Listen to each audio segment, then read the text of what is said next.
एक मोटा हाथी है, खेलने के लिए निकला है। सब कुछ कितना सिंपल और जाना पहचाना सा लगता है ना?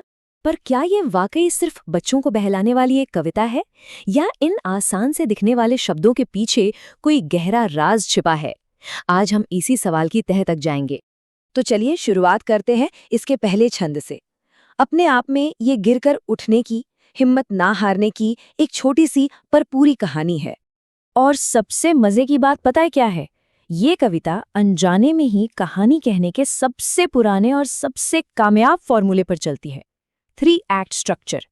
पहला एक्ट, एक एडवेंचर, हाथी खेलने निकला।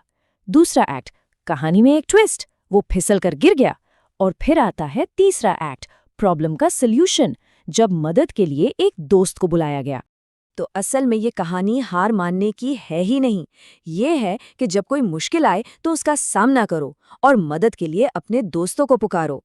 कितना बड़ा और जरूरी संदेश है जो खेल खेल में सिखाया जा रहा है। लेकिन इस कहानी का जादू सिर्फ इसके संदेश में नहीं है, बल्कि इसकी बुनावट में भी है। अब बात करते हैं दोहराव की शक्ति की, जो इसे सीखने का एक जबरदस्त इंजन बना देती है। अगर ध्यान से देखें तो कविता का हर एक छंद पिछले वाले के ऊपर ही बनता है। एक हाथी से शुरू होकर 2 हाथी हो जाते हैं, फिर 2 से 3।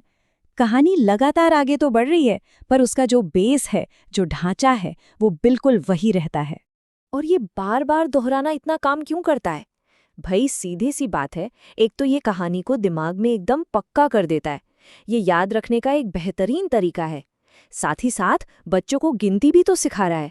और इसकी जो एक लय बनती है, वो बच्चों को अच्छी लगती है, उन्हें एक कंफर्ट देती है। मतलब ये सिर्फ एक कविता नहीं है, ये तो गणित का पहला चैप्टर है, वो भी खेल खेल में। 1, फिर 2, फिर 3। कितना शानदार तरीका है ना पढ़ाई और मस्ती को एक साथ मिलाने का।